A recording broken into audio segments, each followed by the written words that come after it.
지난주 문재인 대통령의 아세안 순방을 계기로 아세안 시장의 중요성이 부각되고 있습니다. 최근 아세안 시장이 중요한 경제축으로 떠오르면서 아세안 국가들과의 관계 발전을 위해서 노력을 기울이고 있는 모습인데요. 창원대학교 우기훈 교수와 함께 아세안 시장의 중요성과 이번 방문 성과에 대해서 살펴보겠습니다. 안녕하십니까? 안녕하십니까? 네, 이번 문재인 대통령의 7박 8일간의 아세안 순방에서 정말 많은 회의에 참석을 했습니다. 아세안 정상회의도 있었고요. 동아시아 정상회의도 있었는데 먼저 이런 회의의 의미와 구성에 대해서 먼저 짚어볼까요? 네네. 이번에 문재인 대통령이 동남아 국가를 순방하면서 많은 회의에 참석했습니다. 네. 한 아시안 정상회의, 아시안 정상회의, 그리고 동아시아 정상회의, RCEP, APEC 이런 회의들인데요. 그런데 이 회의들의 중심에는 아시안이 있습니다. 네. 아시안은 동남아에 있는 10개국으로 구성되어 있는 지역협력체죠. 그러니까 1967년도에 5개국, 그러니까 여기 인도네시아, 말레이시아, 필리핀, 태국, 싱가포르로 출발해서 브루나이가 참여를 했고요. 네. 그 이후에 공산권이 개방되면서 베트남, 미얀마, 라오스, 그다음에 캄보디아 등이 참여해서 10개국이 됐습니다. 그 이후에 이런 어떤 아시안 10개국을 기반으로 해서 확장적인 회의체가 생겨났는데요. 그게 네. 아시안 플러스 3와 동아시아 정상회의입니다. 그러니까 아시아 플러스 3 같은 경우에는 기존의 10개국에다가 한중일이 대하여서 회의체가 구성이 됐고, 그 다음에 동아시아 정상회의는 아시안 플러스 3에서 미국, 러시아, 인도, 호주, 뉴질랜드 등이 참여한 회의체가 된 겁니다. 네.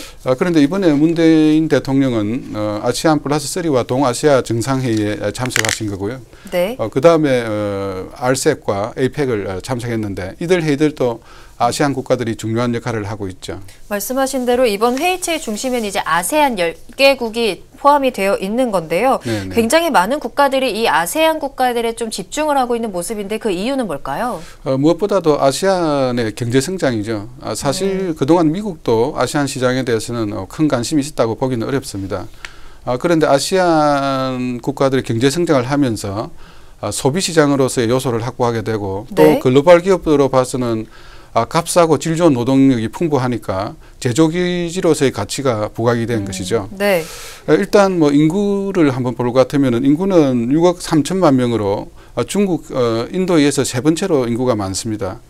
그리고 GDP 같은 경우에도 2016년을 기준해서 봤을 때 2조 5,500억 달러로 세계 6위에 이르고 있습니다. 네, 아세안 시장의 네네. 규모가 생각보다 꽤 크네요. 크죠. 예, 네. 예. 그리고 또 경제 성장률 자체도 세계 경제 성장 평균 성장률이 2010년에서 2015년까지 2.9%였다면 아시안 시장은 5.5%였죠. 그러니까 네. 역동적이고 지속적으로 성장하는 시장이다. 이렇게 평가가 되고요. 그리고 또 네. 교육 수준도 세계 4대 교육 시장으로 그렇게 평가할 수가 있습니다. 그렇군요. 이번에 이제 한중일 3국이 아프타로 발전하기 위해서 좀 더 노력을 했다라고 보이는데 네네. 우리나라의 이게 수출과 투자에 있어서 아세안이 굉장히 큰 역할을 하고 있는 것 같아요. 네, 맞습니다. 아세안이 아주 중요하죠. 수출과 해외 투자에서 중요한데 수출 면에서 보면 작년 말 기준으로 해서 아세안 시장에 우리나라가 745억 달러를 수출해서 중국 다음으로 큰 시장이죠. 네. 그런데 금년에 들어와서도 거의 13개월 연속해서 수출이 늘어나고 있는 시장이 아시안 시장입니다.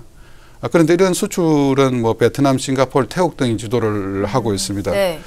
그리고 우리나라 기업들도 이제 투자처가 중국에 이어서 두 번째로 많이 투자를 하고 있습니다만은 최근 사드 문제 때문에 아시안 지역을 녹화하는 기업들이 늘어나고 있는 그런 추세입니다. 네.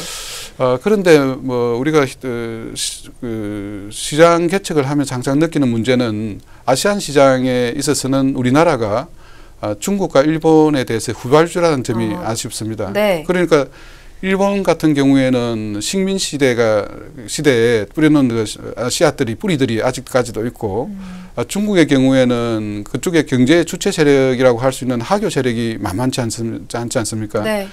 그러니까 아무래도 우리나라 같은 경우에는 아시안 시장에 대해서 좀 더 각 남다른 노력이 있어야 되겠다. 그렇게 생각하고 있습니다. 네, 후발 주자인 만큼 아세안 지역의 진출을 위해서 남다른 노력이 필요하다라고 네네. 말씀을 해주셨고요. 네. 그럼 이번에는 이제 문재인 대통령의 이번 아세안 순방의 좀 성과에 대해서 좀 짚어보겠습니다. 문재인 대통령이 이제 방문 중에 많은 정책들을 좀 발표를 했어요. 네네. 그 중에서 좀 경제적으로 주목할 부분이 있다면 어떤 게 있나요? 예, 일단 뭐 신남방 정책을 발표를 했었죠. 뭐 네. 보도도 우리가 많았습니다만은 뭐 3P 사람 평화 번영이 뼈다가 되는 그런 어떤 정책 철학을 밝혔고 네. 아시안과의 관계를 4강 수준으로 올리겠다는 것도 발표를 했고 또 그 다음에 교육 규모를 2배 정도 늘리겠다 이런 얘기도 발표를 했습니다. 네. 그런데 뭐 특히 관심을 끄는 부분이 하나 있었는데요. 그것은 뭐냐면은 아시안과의 협력에 있어서 상품교육 중심에서 기술, 문화, 예술, 인적 교류를 확대하고 네. 특히 교통, 에너지, 뭐 수자원 관리라든지 아니면 스마트 정보 산업이라든지 이런 데 대해서 아세안이 필요한 부분에 대해서 협력하겠다. 네. 그리고 이를 추진하기 위해서 우리가 가지고 있는 글로벌 인프라 펀드를 1억 달러 더 증액을 시키겠다 하는 이런 내용을 발표를 했었죠. 네, 뭐 물리적인 것뿐만 아니라 좀 정신적인 것, 문화 교류에도 좀 더 힘을 쓰겠다라는 뜻으로 들리고요. 네네. 뭐 그렇다면 이번 방문에서 이런 문재인 대통령이 새롭게 발표한 정책들이 앞으로 좀 긍정적으로 작용을 할 거라고 보십니까? 물론이죠. 물론 긍정적으로 작용. 특히 뭐 플랜트 프로젝트 시장의 확대에 새로운 전기를 마련할 것 같고. 네. 다만 걱정되는 것은 면밀한 실행 계획을 취해서 추진을 해야 된다는 거죠. 그동안 아시안 국가 일부에서는 한국 측에서는 항상 초기에는 굉장히 적극적으로 나오다가 사실은 구체화되는 게 별로 없다는 부정적인 시각들이 많았습니다. 네. 그렇기 때문에 이런 어떤 전철은 앞으로는 밟지 않아야 되었고요. 그리고 아시안 시장에 대해서는 다른 때보다 조금 저희들이 절박한 이유가 있지 않습니까? 사드 문제 때문에 네. 중국 의존도가 크다면 우리나라가 얼마나 입지가 약해지는지를 잘 느끼기 때문에 중국의 대체 시장으로서의 아시안 시장을 잘 관리해야 될 것 같습니다. 맞습니다. 이번 사드 갈등을 겪으면서 중국에 대한 의존도가 너무 큰 게 우리나라의 경제에 문제가 아니냐라는 지적들이 많이 나왔었거든요. 네네. 자, 말씀을 들어보니까 이번 문재인 대통령의 아세안 순방에서 좀 긍정적인 성과들이 있었던 것으로 보이는데요. 네네. 말씀하신 것처럼 뭐 말뿐만 아니라 좀 실천으로 좀 이어져서 이게 관계가 잘 형성이 돼야 될 것 같습니다. 그렇다면 앞으로 이 아세안 시장을 어떻게 관리해야 될까요? 그런데 일단은 저희들이 이제 한 아세안 FTA가 지금 있기 때문에 네. 이런 실용성을 좀 높여야 될 것 같습니다. 사실은 한 아시안 FTA 수출 활용률이 상당히 낮습니다. 그러니까 뭐 52.3%밖에 안 되는데 네. 그런데 EU 같은 경우에는 80%가 넘죠. 그래서 우리가 만들어놓은 기반을 잘 활용해야 되고 그런 이런 걸 위해서는 좀 협정을 좀 업그레이드를 시켜야 될 그런 과제를 안고 있습니다. 네. 그런데 이제 그다음에 이제 문재인 대통령께서도 말씀하셨습니다만은 우리가 펀드 협력기금 확대는 굉장히 긍정적인 영향을 미치기 때문에 이런 펀드 활용에 있어서 그동안 우리가 금융에서 취약성 때문에 플랜트 프로젝트 진출이 좀 제한을 받았습니다. 그렇기 때문에 이제 이런 펀드에 좀 더 우리가 적극적으로 활용해서 시장 쪽으로 연계를 시켜야 되겠다는 점. 네. 그리고 마지막으로는 시장 전략으로 봐서는 10개국의 어떤 공동체적인 성격을 가지는 협력체가 있다고 그러지만 네. 사실은 그게 이제 단일 시장으로 동질성이 강하다고는 볼 수가 없습니다.